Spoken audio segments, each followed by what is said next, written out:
السلام علیکم ورحمۃ اللہ وبرکاتہ۔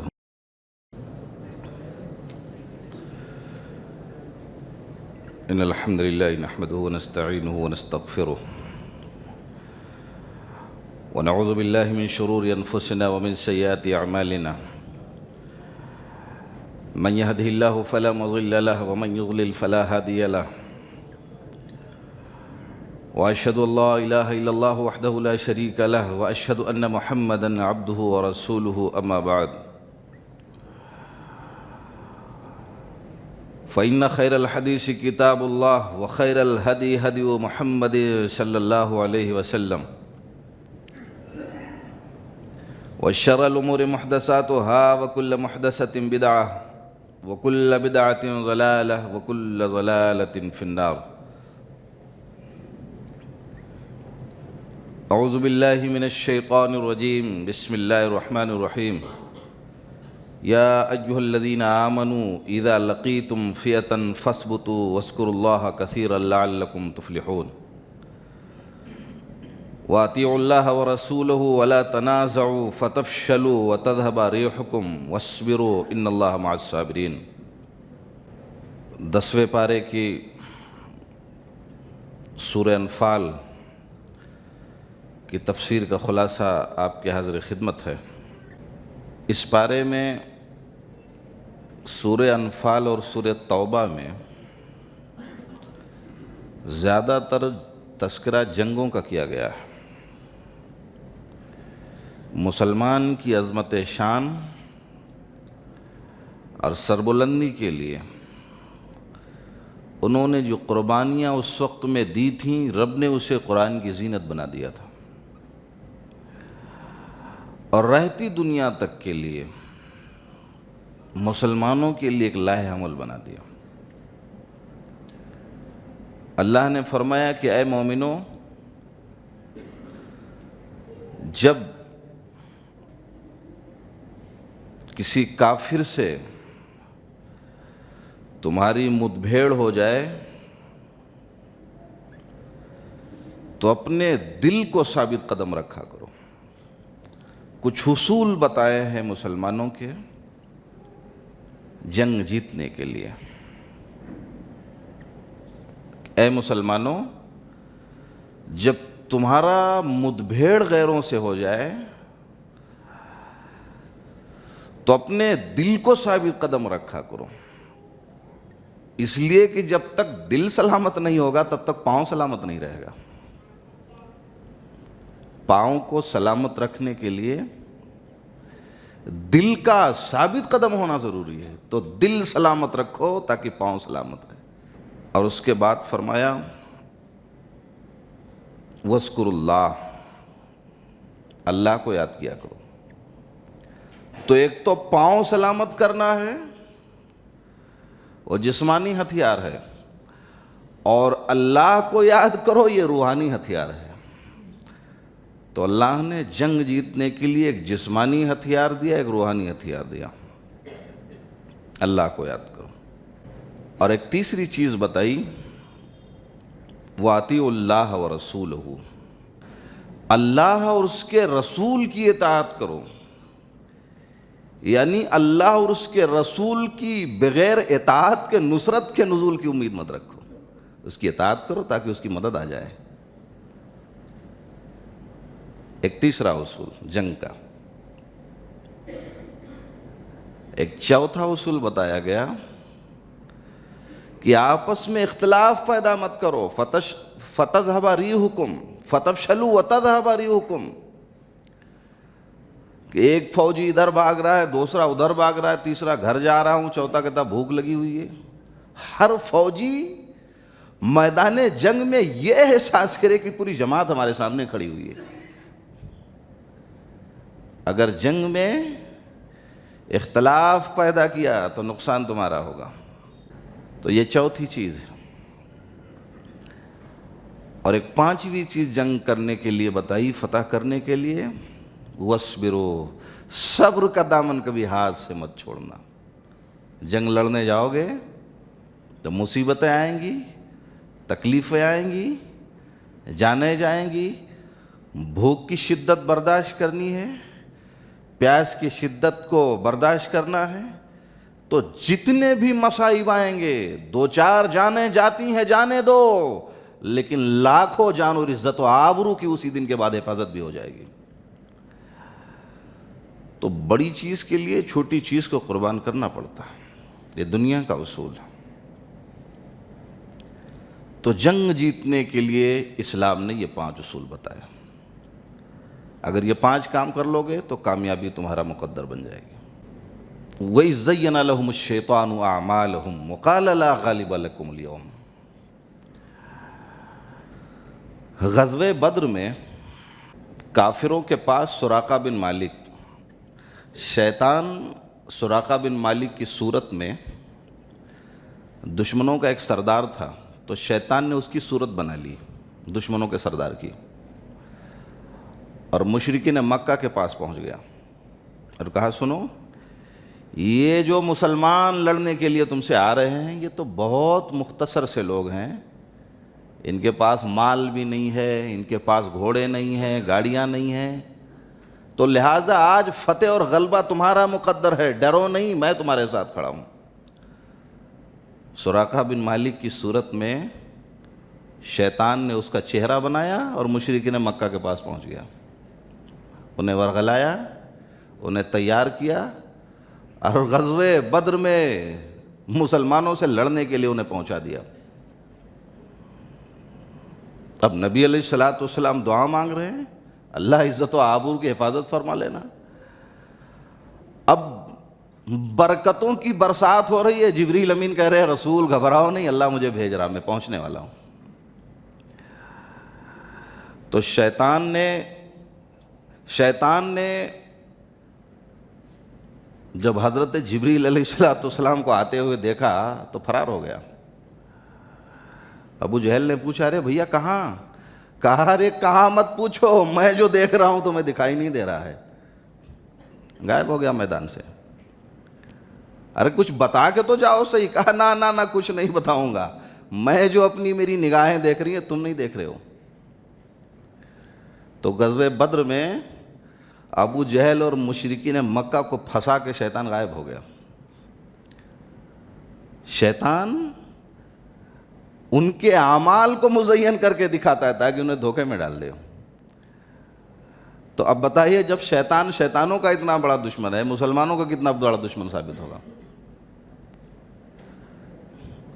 اور اسی غزوہ بدر میں مسلمانوں کی شجاعت کا یہ عالم تھا کہ نبی علیہ الصلوۃ والسلام نے فرمایا کہ جنت کی چوڑائی صرف اللہ رب العالمین نے زمین و آسمان کے برابر بنائی ہے۔ حضرت عمیر رضی اللہ تعالیٰ عنہ کہا اللہ کے رسول جنت کی چوڑائی زمین و آسمان کے برابر، کیا مجھے بھی کچھ حصہ ملے گا؟ کہا ضرور ملے گا۔ حضرت عمیر کھجوریں کھا رہے تھے، پھینک دیا، کہا کھانے میں دیر ہو جائے گی، کود پڑے میدان جنگ میں شہید ہو گئے۔ شہادت ہے مطلوب مقصود مومن، نہ مال غنیمت نہ کشور کسائی۔ ایک مسلمان کو یہ اس کا جذبہ ہے کہ اسے صرف اور صرف اللہ کی راہ میں شہادت دکھائی دیتا۔ کھا کھجوریں کھاؤں گا تو دیر ہو جائے گی، پھینک دیا کھجوروں کو، کود پڑے میدان جنگ میں، لڑتے لڑتے شہید ہو گئے۔ 70 مشرکین مکہ قیدی بنائے گئے تھے،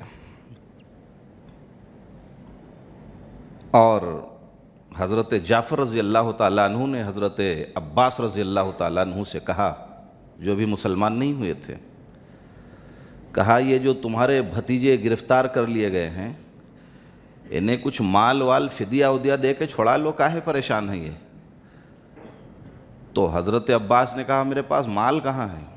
تو اللہ کے رسول نے سن لیا، تو کہا تمہارے گھر میں جو سونا رکھا ہے اسے لے آؤ، چھوڑا لو، لے جاؤ اپنے بھتیجوں کو۔ کہا اللہ کے رسول میرے گھر میں سونا رکھا ہے، اس کی خبر صرف مجھے اور میری بیوی کو ہے، آپ کو کیسے پتا چل گیا؟ اشہد ان لا الہ الا اللہ و اشہد ان محمد عبدہ و رسول۔ اب تک تو مسلمان نہیں تھا لیکن آج مسلمان بھی ہو گیا، مجھے یقین ہو گیا کہ آپ اللہ کے رسول ہیں۔ سونے کی خبر صرف مجھے تھی، زیورات کی خبر صرف مجھے اور میری بیوی کی، تو آپ کو کیسے خبر ہوگی؟ اللہ کے رسول میں گواہی دیتا ہوں کہ آپ مسلمان ہیں۔ اس کے بعد اللہ رب العالمین نے فرمایا ذالک بأن اللہ لم یک مغیرا نعمتا انعمها علی قوم حتی یغیروا ما بانفسہم۔ اللہ رب العالمین نے انسانوں کو جن نعمتوں سے نوازا ہے، جب تک وہ اپنی حالتیں نہ بدلنا چاہیں اللہ ان نعمتوں کو ان سے چھینتا نہیں، ان کی حالتیں نہیں بدلتا۔ اسی لیے اس آیت کی تفسیر میں مفسر قرآن حضرت ابن عباس رضی اللہ تعالیٰ عنہ کہتے ہیں کہ آدمی اس پر جب بھی کوئی مصیبت آتی ہے اس کے گناہ کی وجہ سے آتی ہے۔ آدمی پر جب بھی کوئی مصیبت آتی ہے اس کے گناہ کی وجہ سے آتی ہے، اور جب تک توبہ نہ کر لے وہ مصیبت نہیں جاتی ہے۔ لہٰذا جب بھی کوئی بندہ مصیبت میں مبتلا ہو اسے اپنے زندگی کے پچھلے اوراق پلٹنے چاہیے، میں نے خطا کب کب کی تھی، پچھلی زندگی کے اوراق پلٹنے چاہیے کہ میں نے خطا کب کب کی تھی۔ اب جب خطا محسوس ہو جائے توبہ کر لے، وہ عذاب پھر واپس پلٹ جائے گا۔ تو جب انسان بدلنا چاہتا ہے تب اللہ اسے تبدیل کر دیتا ہے۔ ذالک بأن اللہ لم یک مغیرا نعمتا انعمها، خدا نے آج تک اس قوم کی حالت نہیں بدلی، نہ ہو جس کو خیال خود اپنی حالت کے بدلنے کا۔ انسان کی حالتیں تبھی بدلتی ہیں جب انسان بدلنا چاہتا ہے۔ تو لہٰذا جب کوئی عذاب آئے تو زندگی کے اوراق پلٹ لو، خطا کب سے ہوئی تھی اس کی معافی مانگ لو، عذاب واپس چلا جائے گا۔ کیونکہ جو کچھ بھی آتا ہے وہ ہمارے کرتوت کی بنیاد پر آتا ہے۔ اور اس کے بعد اللہ رب العالمین نے ایک بات بتائی، مسلمانوں کو سماج میں کیسے رہنا چاہیے۔ مسلمانوں کو سماج میں ظاہری بھاؤ اور بھوکال کو قائم رکھنا چاہیے کہ غیر آدمی دیکھے تو اس کے پسینے چھوٹ جائیں۔ ہمیں ظلم نہیں کرنا ہے، لیکن کم سے کم اپنے آپ کو اتنا ثابت کرنا ہے کہ جتنا ہم نہیں ہیں اس سے کئی گنا ہم نظر آئیں، تاکہ ان کے پسینے چھوٹ جائیں۔ وَأَعِدُّوا لَهُم مَّا اسْتَطَعْتُم مِّن قُوَّةٍ، اپنی طاقت کو تیار رکھو۔ اور طاقت تیار رکھنے کا مطلب یہ نہیں کہ کسی پہ ظلم کرو، اتنے طاقتور رہو کہ سامنے والے کا پسینے چھوٹ جائیں، کبھی تم سے لڑنے کی جرات نہ کر سکے۔ ایک بنیاد بتائی ہے اسلام نے، اتنے طاقتور رہو کہ غیر تم سے کبھی لڑنے کی جرات نہ کر سکے۔ اپنے آپ کو مضبوط رکھو، اور حالات جدھر جا رہے ہیں آپ سمجھدار ہیں کہ آپ کو کتنا طاقتور ہونا چاہیے۔ اور شاید ہندوستان کا دن دور نہیں جب سمویدھان بدلا جائے گا، قانون بدلا جائے گا، ہماری جگہ کیا ہوگی یہ وہ صرف وہ جانتا ہے۔ تو مسلمانوں کو اپنے آپ کو تیار رہنا پڑے گا۔ اور فرمایا وَإِن جَنَحُوا لِلسَّلْمِ فَاجْنَحْ لَهَا، اختلاف ہو گیا، لڑائی اور جھگڑے ہو گئے، اور اگر فریق ثانی صلح پہ آمادہ ہے تو جھگڑا کرنے کی مت ٹھان لو، صلح کرنے کے لیے تیار ہو جاؤ۔ تمہارا کردار ایک جھگڑالو قوم پہ نہیں ہونا چاہیے۔ اگر سامنے والا صلح کرنے کے لیے تیار ہے تو صلح کے لیے آمادہ ہو جاؤ، اسی میں تمہارے لیے بھی بھلائی ہے اور اسی میں سامنے والے کے لیے بھی بھلائی ہے۔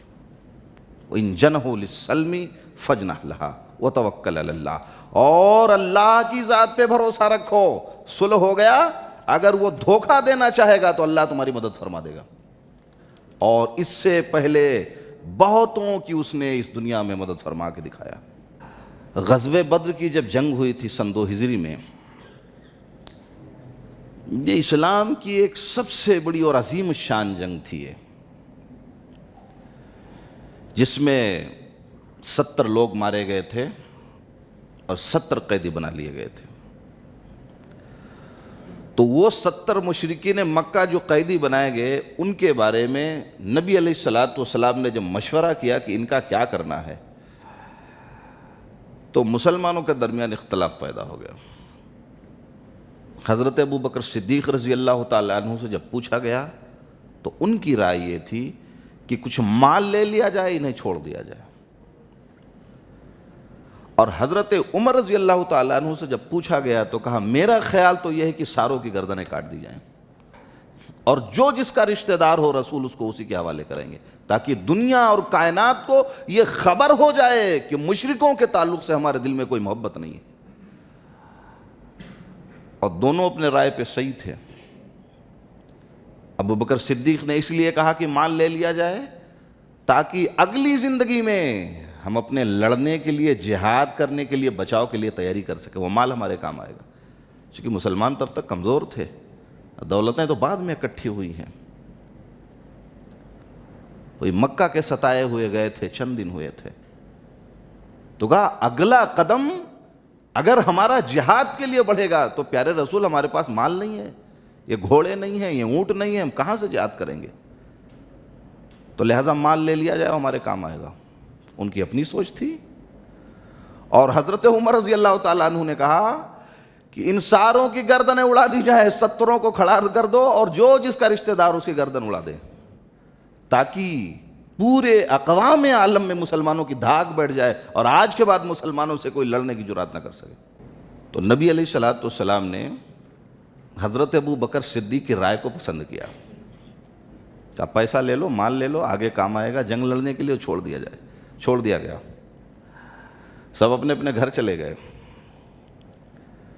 اور جب صبح حضرت عمر رضی اللہ تعالیٰ عنہ واپس نبی علیہ الصلوۃ والسلام کے گھر پہنچے تو حضرت صدیق اکبر اور پیارے رسول دونوں بیٹھے ہوئے رو رہے تھے۔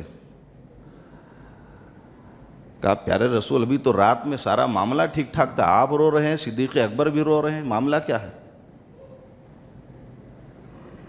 تو کہا کہ ابھی ابھی جبریل آئے تھے، انہوں نے کہا تریدون عرض الدنیا واللہ یرید الآخرہ واللہ عزیز حکیم لولا کتاب من اللہ سبق لمسکم فیما اخذتم عذاب علیم۔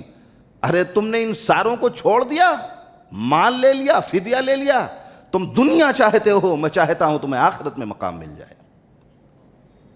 اور اگر پیارے رسول تقدیریں نہ لکھی ہوتی، تقدیر کا باب ہم نے بند نہ کر دیا ہوتا تو صدیق اکبر تمہیں بھی عذاب دیتا، پیارے رسول تمہیں بھی عذاب دے دیتا۔ تمہیں تو چاہیے تھا کہ ان کی زندگی کا خاتمہ کر کے اقوام عالم میں مسلمانوں کی داغ بٹھا دیتے، لیکن تم نے مال لے کے نقصان کیا ہے۔ تو یہ قرآن مجید حضرت عمر بن خطاب رضی اللہ تعالی عنہ کے مشورے کے مطابق نازل ہوئی تھی، جو ان کی رائے تھی، اللہ نے ان کی رائے کی تائید فرمائی۔ اور اس کے بعد اللہ نے جنگ میں مسلمانوں کو اس روئے زمین پہ اتحاد کی دعوت دی ہے، اور فرمایا والذین کفروا بعضهم اولیاء بعض، کہ جتنے کافر ہیں پوری دنیا میں ایک دوسرے کے دشمن ہیں۔ اس دھرتی پر جتنے بھی کفار و مشرکین ہیں، یہود و نصارہ ہیں، عیسائی ہیں، بدھسٹ ہیں، کرسچن ہیں، دلت ہیں، سب آپس میں ایک دوسرے کے دوست ہیں۔ یہودی عیسائی مذہب کو نہیں مانتا، عیسائی مذہب یہودی کو نہیں مانتا، دنیا کے اپنے اختلافات ہیں لیکن تمہیں مٹانے کے لیے دونوں ایک ہیں۔ ہندوستان کی سرزمین پہ نگاہ ڈالو، ہم نے کس کو اپنا قائد بنایا ہے؟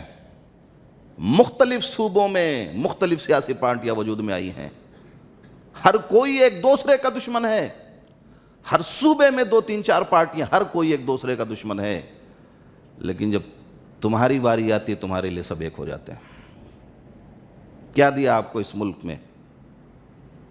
آپ نے صرف ووٹ دیے ہیں، آپ نے ان کے جیب بھرے ہیں، انہوں نے آپ کو کبھی حصے داری نہیں دی ہے۔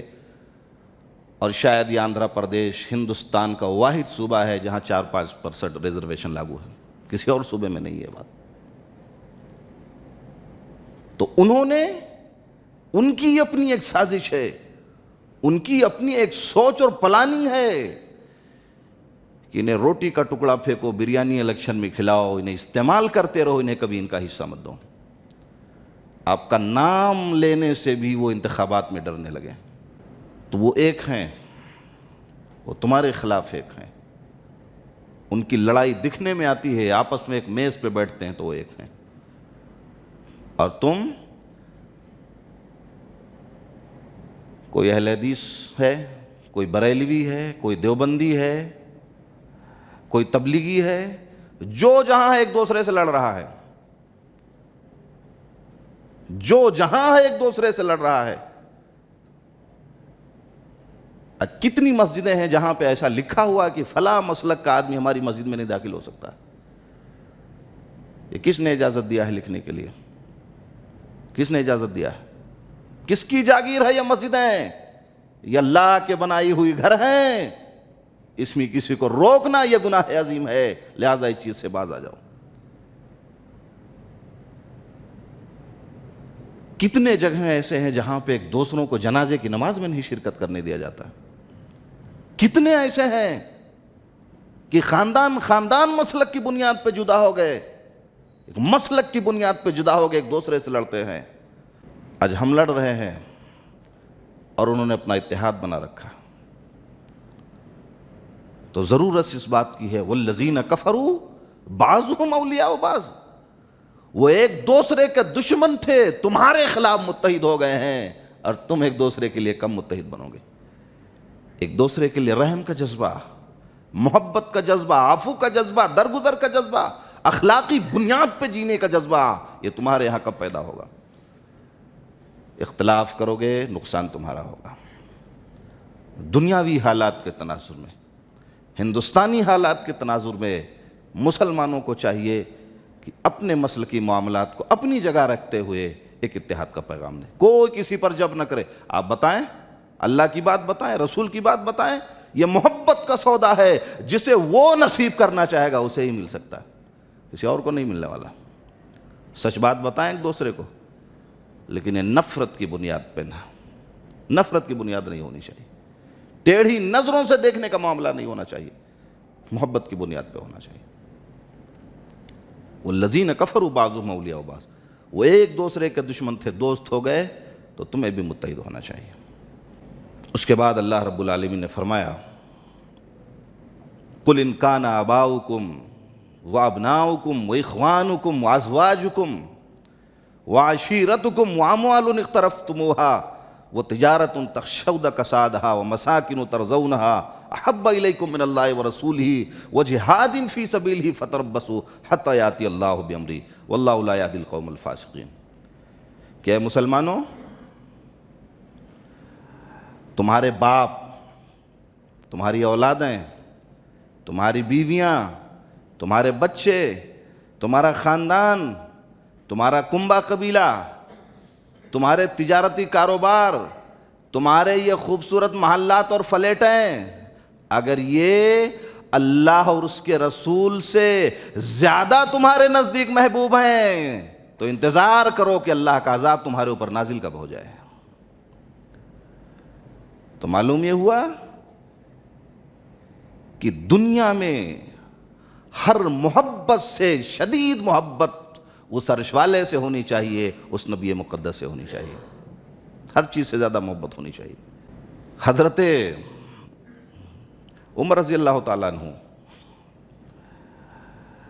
نبی علیہ الصلوۃ والسلام کی خدمت میں پہنچے، پیارے رسول میں آپ سے بڑی محبت کرتا ہوں، لیکن اپنی جان سے زیادہ محبت نہیں کرتا ہوں۔ محبت تو ہے، جان سے زیادہ نہیں۔ تو کہا تب تم مومن کہاں ہوئے؟ یہ عمر ہیں جنہوں نے سب کچھ لٹا دیا دین کے لیے، کہا مومن کہاں ہوئے؟ کہا اللہ کے رسول میں اپنی جان سے بھی زیادہ آپ سے محبت کرتا ہوں، کہا مومن ہو گئے۔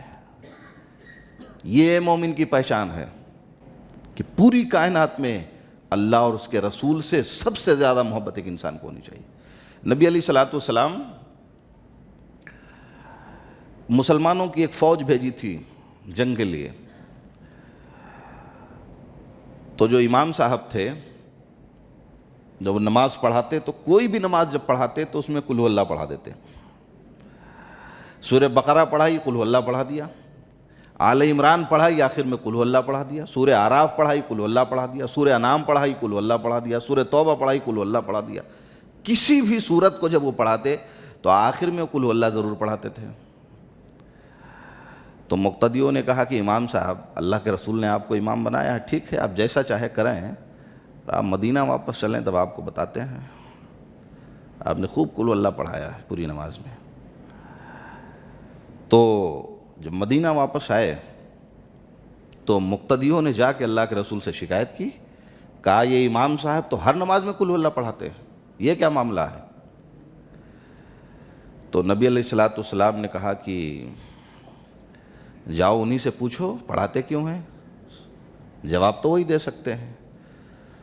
تو امام صاحب نے کہا کہ اللہ کے رسول میں اس لیے قل ہو اللہ پڑھاتا ہوں کہ اس میں اللہ کی توحید اور اس کی صفات بیان کی گئی ہیں، اور اللہ کی توحید اور اس کی صفات عظیمہ سے میں بڑی محبت کرتا ہوں، اس لیے قل ہو اللہ پڑھاتا ہوں۔ اللہ کے رسول کو خبر پہنچی کہ یہ بندہ اللہ سے اتنی محبت کرتا کہ اس کی محبت میں قل ہو اللہ نماز میں پڑھاتا ہے۔ اللہ کے رسول نے پیغام بھیجا کہ جاؤ اس صحابی سے کہہ دو کہ اللہ بھی اس سے محبت کرتا ہے۔ اگر تم اللہ سے محبت کرتے ہو تو اسے جا کے بتا دو کہ اللہ نے پیغام بھیجا ہے کہ میں بھی اس سے محبت کرتا ہوں۔ تو محبت کا بدلہ اللہ نے محبت دیا ہے، لہذا کائنات کی ہر شے سے زیادہ محبت اللہ سے ہونی چاہیے اور پیارے رسول اللہ سے ہونی چاہیے۔ لقد نصرکم اللہ فی مواطن کثیرۃ ویوم حنین اذ اعجبتکم کثرتکم فلم تغن عنکم شیئا وضاقت علیکم الارض بما رحبت ثم ولیتم مدبرین ثم انزل اللہ سکینتہ علی رسولہ وعلی المؤمنین وانزل جلودا لم تروها وعذب الذین کفروا وذلک جزاء المؤمنین۔ 9 ہجری میں غزوہ حنین پیش آیا، ایک بہت بڑی ایک جنگ ہوئی تھی غزوہ حنین، اور مکہ فتح ہوا رمضان کے مہینے میں 17 و 18 رمضان المبارک کے دن، اور رمضان جب ختم ہو گیا تو غزوہ حنین پیش آیا۔ یہ طائف اور مکہ کے درمیان ایک وادی تھی، اسی کا نام حنین تھا، طائف اور مکہ کے درمیان، وہی طائف جہاں پیارے رسول علیہ السلام تبلیغ کے لیے گئے تھے۔ تو اب مسلمانوں کا معاملہ یہ تھا کہ 12,000 کی تعداد میں حنین میں یہ لڑنے کے لیے گئے تھے۔ لڑنے کے لیے تو گئے لیکن اس دن ان کا نظریہ بدلا تھا، چونکہ مکہ فتح کیا تھا اور مسلمانوں کی عظیم الشان فتح ہوئی تھی، خانہ کعبہ مسلمانوں کے قبضے میں آ گیا تھا۔ تو اب یہ بیچارے پھولے نہیں سما رہے تھے، اب ہم سے بڑا بہادر کون ہے، ہم تو مکہ فتح کر کے آئے ہیں، اور 10,000 کی تعداد میں گئے تھے تب مکہ فتح کیا تھا، آج تو حنین میں 12,000 کی تعداد میں آئے ہیں۔ ان کے دل میں عجب پیدا ہو گیا، گھمنڈ پیدا ہو گیا صحابہ کرام کے دل میں۔ تو اللہ نے کہا ٹھیک ہے ابھی تم لوگوں کا گھمنڈ نکال دیتا ہوں، رکو۔ تو یہ لوگ جب غزوہ حنین میں پہنچے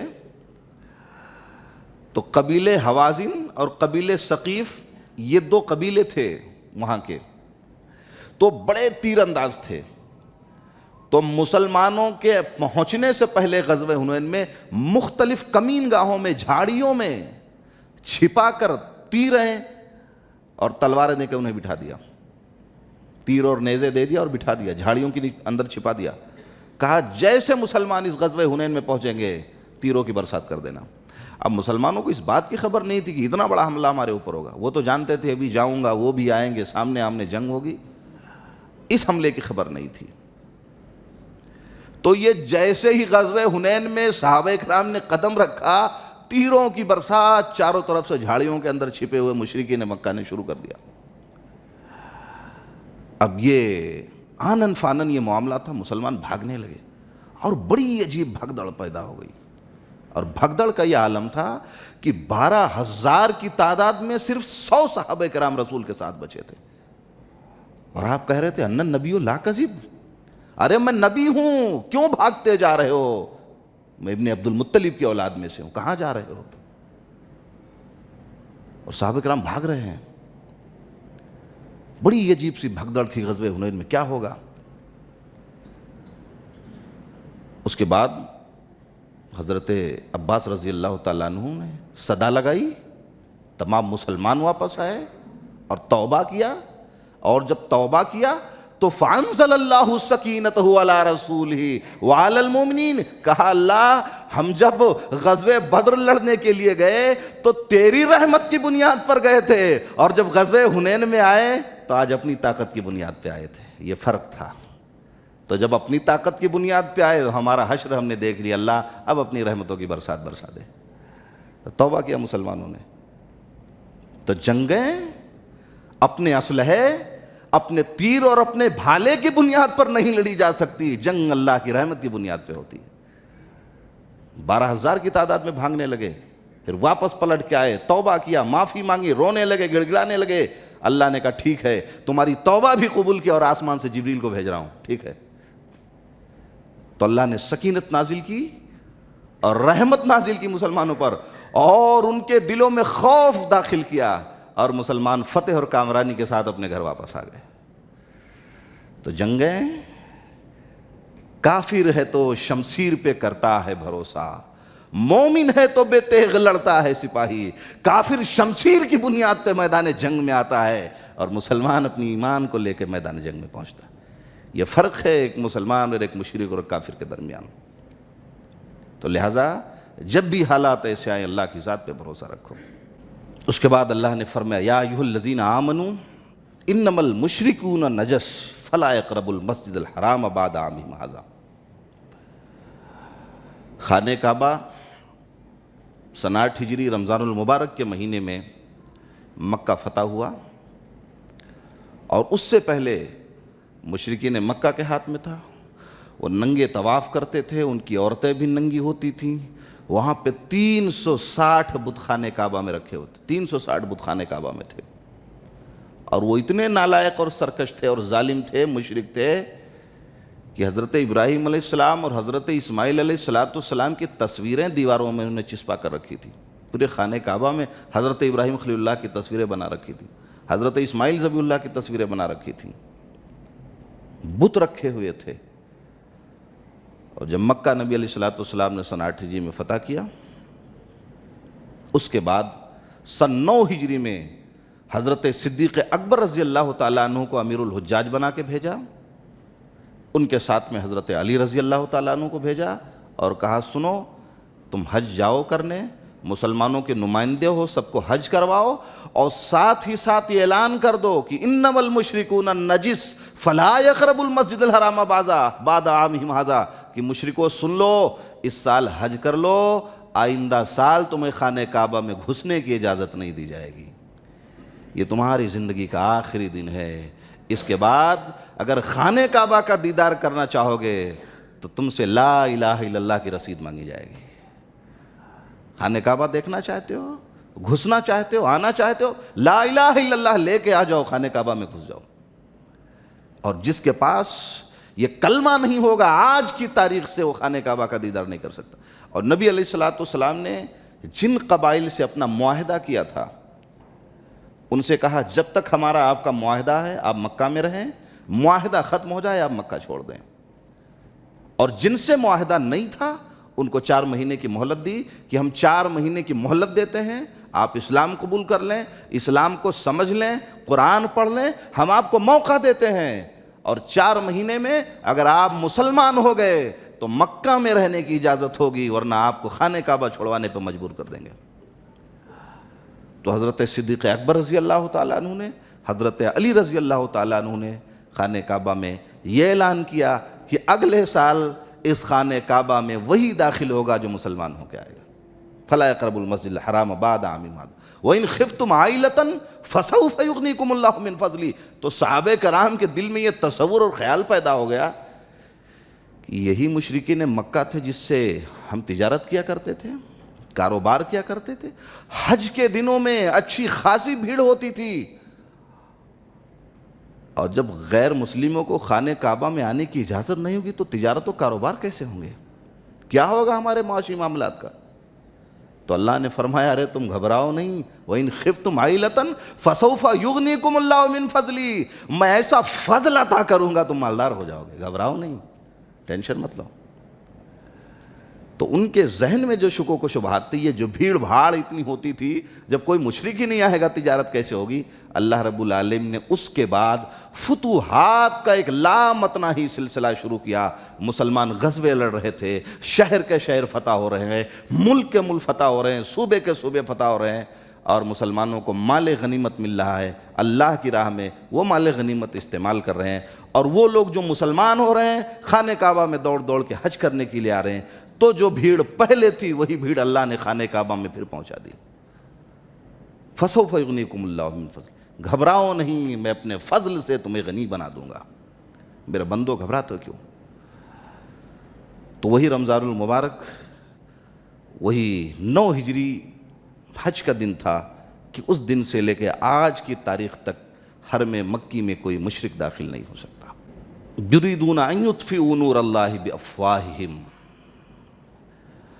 ویأبی اللہ الا ان یتم نورہ ولو کرہ الکافرون۔ یہ مشرکین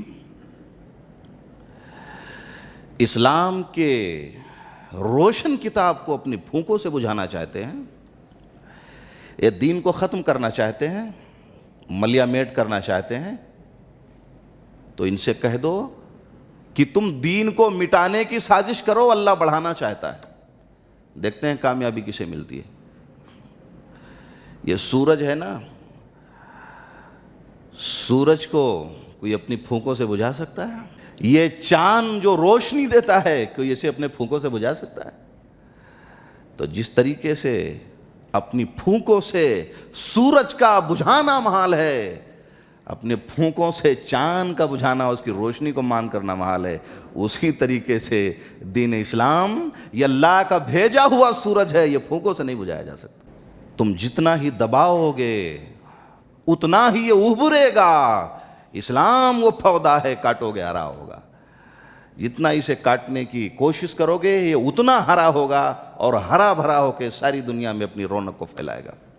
لہٰذا وہ لوگ جو دین اسلام کو مٹانے کی سازش کرتے ہیں وہ احمقوں کی جنت میں ہیں۔ انہیں یہ سمجھنا چاہیے کہ کوئی انسانی دین نہیں ہے، جب چاہا ختم کر دیا، یہ وہ رب کا بھیجا ہوا دین ہے جو قیامت تک مٹایا نہیں جا سکتا۔ ایک نام آپ نے سنا ہوگا بہت، عبداللہ بن ابی، جسے رئیس المنافقین کہا گیا۔ اس نے نبی علیہ السلام کو ایک مرتبہ ذلیل کہا تھا، کہا ٹھیک ہے مدینہ چلو اور عزت والا ذلیلوں کو نکال کے باہر کر دے گا۔ عبداللہ بن ابی مدینہ نہ پہنچتا کہ اس سے پہلے اس کا اپنا بیٹا تلوار لے کے مدینہ کے باہر کھڑا ہو گیا۔ کہا تو نے میرے نبی کو ذلیل کہا، آج میں بتا دوں گا مدینہ میں داخل ہو ذلیل کون ہے۔ تلوار لے کے کھڑا ہو گیا کہ باپ کی گردن اڑا دوں گا، میرے پیغمبر کو ذلیل کہنے کی جرات کیسے ہوئی؟ وہ مدینہ پہنچتا ہے، ایک شور اور ہنگامہ ہو جاتا ہے۔ نبی علیہ السلام کو خبر ہوئی، عبداللہ کیا بات ہے؟ کہا اللہ کے رسول آپ کو ذلیل کہا، جب تک آپ اجازت نہ دے دیں عبداللہ بن ابی کو میں مدینہ میں گھسنے نہیں دوں گا، اسے گھسنے کی اجازت نہیں، اس کی گردن اڑا دوں گا میں۔ کہا عبداللہ اس کی گردن مت مارو، لوگ یہ کہیں گے کہ باپ بیٹے میں اختلاف کروانے آیا، اس کی گردن مت مارو۔ تو باپ اور بیٹا، لیکن باپ باپ ہوتا ہے۔ وہی عبداللہ بن ابی جب اس کا انتقال ہوا تو بیٹا چونکہ صحابی رسول بن چکا تھا، وہ نبی علیہ السلام کی خدمت میں حضرت عبداللہ اللہ کے رسول، میرا باپ تو جانتا ہوں منافق تھا، باطن میں مسلمان نہیں تھا، ظاہری میں مسلمان تھا، پیارے رسول میرا باپ اتنا گنہگار تھا، میں چاہتا ہوں آپ اپنا کرتے مبارک عنایت کر دیں، میں اسے پہنا دیتا ہوں، شاید عذاب میں کمی آ جائے۔ نبی علیہ السلام نے اپنا جبہ نکالا اور صحابی رسول حضرت عبداللہ کو دے دیا، کہا لے جاؤ اپنے باپ کو پہنا دیا۔ پھر واپس آیا، اللہ کے رسول میں چاہتا ہوں میرے باپ کا چل کے جنازہ پڑھا دیں، شاید اس کی مغفرت ہو جائے۔ اللہ کے رسول تیار ہو گئے، جنازہ پڑھانے گئے۔ اس کے بعد کہا اللہ کے رسول اپنا لعاب مبارک، اپنا تھوکے مبارک اپنے منہ سے نکال کے اس کے منہ میں داخل کر دیں، شاید فرشتے اس کے عذاب کو کم کر دیں۔ نبی علیہ السلام نے اپنا لعاب مبارک نکالا، اس کے منہ میں ڈال دیا۔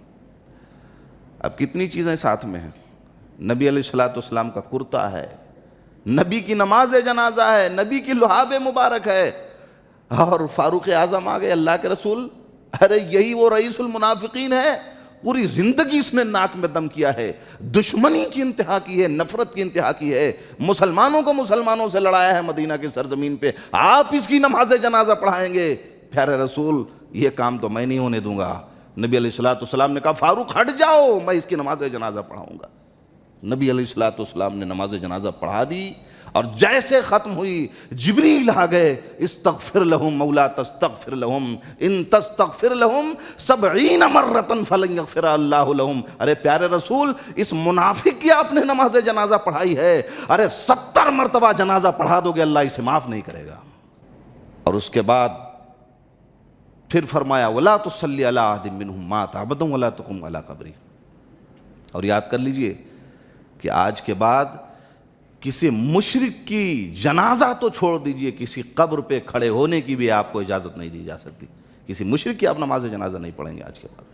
ایک جنگ اور مسلمانوں نے لڑی تھی، اور بڑی مشکل حالات کی جنگ تھی، اور ایمان کی آزمائش تھی مسلمانوں کا، جسے غزوہ تبوک کہا جاتا ہے۔ سن 9 ہجری میں یہ لڑی گئی تھی، اور ملک شام جا کے مسلمانوں نے لڑی تھی۔ مدینہ سے اور مکہ سے ملک شام گئے تھے لڑنے کے لیے، اور اتنی مشکل ترین وقت تھی کہ ایک تو قحط سالی کا زمانہ، کھانے کی چیزیں نہیں ہیں، جانے کے لیے سواریاں نہیں ہیں۔ نبی علیہ السلام نے چندے کا اعلان فرمایا، کہا صحابہ کرام جنگ لڑنے کے لیے جانا ہے، میں چندے کا اعلان فرماتا ہوں۔ حضرت صدیق اکبر اٹھے اور گھر کا پورا اثاثہ لا کے نبی کی خدمت میں ڈال دیا، جتنی دولت تھی گھر میں سب لا کے ڈال دیا۔ پیارے رسول نے پوچھا صدیق گھر میں بھی کچھ چھوڑ آئے ہو؟ کہ آپ پیارے رسول آپ کی محبت چھوڑ آیا۔ فاروق اعظم اٹھے، آدھا مال لے کے آئے، اور دل میں سوچا کہ آج تو صدیق سے آگے نکل جاؤں گا۔ تو جب مال لے کے پہنچے تو پتہ چلا صدیق پورا مال لے کے آ گئے ہیں۔ کہا آج یقین ہو گیا ہے کہ میں صدیق سے کبھی آگے نہیں جا سکتا۔ یہ مال خرچ کرنے کی ایک کمپٹیشن ہوتی تھی، کون اللہ کی راہ میں زیادہ لٹا سکتا۔ حضرت عثمان غنی آئے، 1000 اونٹ لے کے آئے، اور 30 کلو سونا دیا تھا اللہ کی راہ میں، 30 کلو سونا۔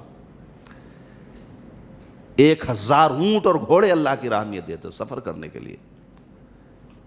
عبد الرحمن بن عوف آئے، 30 کلو چاندی اللہ کی بارگاہ میں دیا۔ حضرت عدی آئے، 13,000 کلو کھجوریں اللہ کی راہ میں قربان کر دی۔ تو کوئی سونا لا رہا ہے، کوئی کھجور لا رہا ہے، کوئی گھوڑا لا رہا ہے، کوئی اونٹ لا رہا ہے۔ بڑی مشکل ترین وقت تھی۔ صحابہ کرام لڑنے کے لیے چل دیے، کچھ سوار ہوتے، کچھ پیدل چلتے۔ سوار زیادہ تھے، سواریاں کم تھی، کچھ تھک جاتے، وہ سوار ہوتے، دوسرے پیدل چلتے۔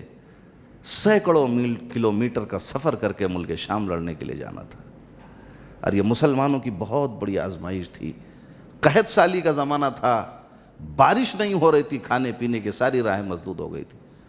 پہلے دن جو کھجوریں مسلمانوں نے چندہ کر کے جمع کی تھیں، جب کھجوریں تقسیم ہوئیں تو 3 کھجوریں ایک مسلمان کے حصے میں آئیں۔ پہلا دن گزر گیا، دوسرے دن کھجوریں تقسیم ہوئی تو 2 کھجوریں حصے میں آئی تھی، اور تیسرے دن کھجوریں تقسیم ہوئی تو ایک کھجوریں آئیں۔ کھجوریں ختم ہو گئیں، اور مسلمانوں کو جب بھوک لگتی تھی تو پیاس کو مٹانے کے لیے بھوک کو وہ گٹھلیاں چوسا کرتے تھے۔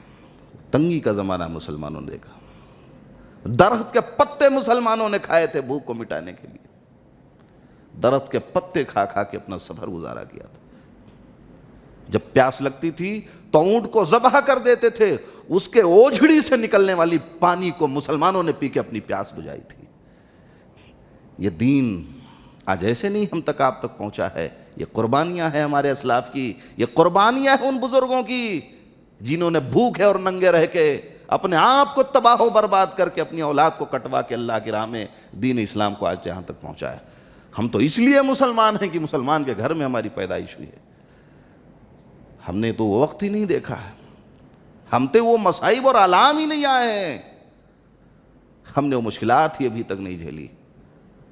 کھجوروں کے پتے کھائے ہیں، اوجھڑیوں کے پانی پی پی کے اپنا وقت گزارا۔ پہنچ کے غزوہ تبوک میں لڑنے کے لیے لیکن اللہ رب العالمین نے 20 دن تک مسلمانوں نے غزوہ تبوک میں جا کے مشرکین کے گھروں کا گھیراؤ کیا، پورے شہر کا گھیراؤ کر دیا، 20 دن تک پڑاؤ ڈالا، اور مسلمانوں کے خوف اور ہیبت کا یہ عالم تھا۔ اللہ رب العالمین نے اتنی ہیبت ڈال دی تھی ان کے دلوں میں کہ اپنے گھروں سے لڑنے کے لیے ہی نہیں نکلے۔ مسلمان 20 دن تک قیام کیا اور شہر کو فتح کیا اور واپس چلے آئے۔ بنا جنگ لڑے ہوئے غزوہ تبوک کی جنگ مسلمانوں نے فتح کر لی تھی، یہ ان کی ہیبت تھی۔ بیت المقدس گئے، ابو عبیدہ بن جراح کی قیادت میں بیت المقدس کو فتح کیا تھا۔ کہا کہ بیت المقدس حضرت عبیدہ بن جراح نے جب فتح کیا تو عیسائیوں نے کہا ہم آپ سے جنگ نہیں لڑ سکتے، بیت المقدس ہم نے آپ کے حوالے کیا ہے، لیکن ایک کام یہ ہے کہ تمہارے امیر المومنین سے ہم ملنا چاہتے ہیں۔ ابو عبیدہ بن جراح نے حضرت عمر فاروق رضی اللہ تعالیٰ عنہ کو پیغام بھیجا کہ فتح تو ہو گیا ہے لیکن یہ کہتے ہیں ہم مسلمانوں کے امیر سے ملنا چاہتے ہیں۔ تو فاروق اعظم نکل پڑے ملنے کے لیے۔ ایک گھوڑا تھا، کبھی وہ سوار ہوتے، کبھی غلام سوار ہوتا، کبھی وہ سوار ہوتے، کبھی غلام۔ نہ کوئی پروٹوکال ہے، نہ کوئی تام ہے، نہ کوئی جھام ہے، نہ کوئی لاؤ لشکر ہے۔ جب بیت المقدس پہنچنے کے قریب تھے عمر بن خطاب رضی اللہ تعالیٰ عنہ تو اونٹ پہ سوار ہونے کی باری غلام کی تھی۔ غلام کہتا ہے امیر المومنین یہ مسلمانوں کا علاقہ نیا نیا فتح ہوا ہے، یہ مسلمانوں کے عزت اور وقار کا مسئلہ ہے، جاہ و عظمت کا معاملہ ہے، یہ اونٹ سے میں اتر جاتا ہوں آپ سوار ہو جائیں۔ کہا نہیں، اسلام کی شوکت ایسے اظہار نہیں ہوگا، اسلام کی شان و شوکت تو تب ظاہر ہوگی کہ جب اپنی باری پہ تم بیٹھو گے، اپنی باری پہ میں بیٹھوں گا۔ بڑا عجیب و غریب منظر تھا، ایک ملک فتح ہوا ہے اور مسلمانوں کا امیر پیدل چل رہا ہے، غلام گھوڑے پہ بیٹھا ہوا ہے، بڑا عجیب منظر تھا۔ تو جب عیسائیوں نے دیکھا تو کہا گھوڑے پہ غلام بیٹھا تھا، تو کہا یہ ہے تمہارا امیر المومنین؟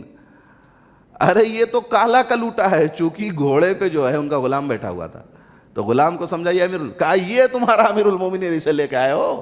ارے اس سے بہتر تو اس کا غلام لگتا ہے، اس کے ہونٹ موٹے موٹے ہیں، اس کا چہرہ بھی کالا ہے۔ ابو عبیدہ بن جراح نے کہا نہیں تم غلطی کر رہے ہو، تم نے امیر کو پہچانا ہی نہیں۔ ارے امیر المومنین وہ نہیں جو گھوڑے پہ سوار ہے، امیر المومنین وہ ہے جو اونٹنی کی مہار تھامے ہوئے پیدل چل رہا ہے۔ اونٹنی کی مہار تھامے ہوئے پیدل چل کے بیت المقدس کو عمر بن خطاب نے جا کے فتح کیا تھا، اور انہوں نے اس دن اپنی چابیاں امیر المومنین کو دے دیں، کہا لے جاؤ مسلمانوں کے امیر المومنین، آج ہم نے بیت المقدس کی پوری چابیاں آج ہم نے تمہارے حوالے کر دی ہیں، یہ بیت المقدس تمہارے لیے ہے اور پورا بیت المقدس تمہارے لیے ہے، ہم آپ سے لڑنے کی جرات نہیں کر سکتے۔ ایک آخری بات، الا تنصروہ فقد نصرہ اللہ اذ اخرجہ الذین کفروا ثانی اثنین اذ ہما فی الغار اذ یقول لصاحبہ لا تحزن ان اللہ معنا۔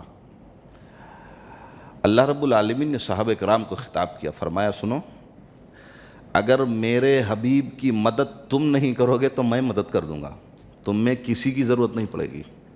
معلوم کیا ہوا کہ اللہ رب العالمین کسی کام کے لیے دنیا میں کسی کا محتاج نہیں، پیارے رسول کا بھی محتاج نہیں، کسی کا محتاج نہیں۔ اگر تم رسول کا ساتھ نہیں دو گے تو یہ جان لو کہ میں ان کی مدد کر دوں گا۔